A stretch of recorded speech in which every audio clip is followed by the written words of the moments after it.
Panama's kind of this weird place, which is a tiny country sandwiched almost between North and South America. It's kind of positioned itself very differently, I would say, from many of its neighbours.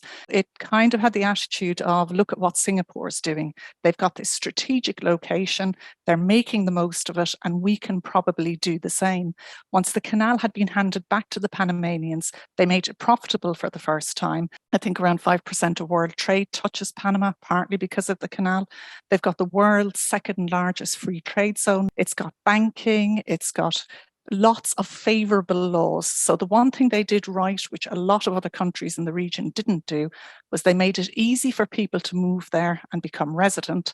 They also made it attractive. If you're a retiree, for example, you can go there and get this whole bundle of benefits, everything from discounts on healthcare to discounts on flights. And they also made it easy for people to move there and set up a business and employ people.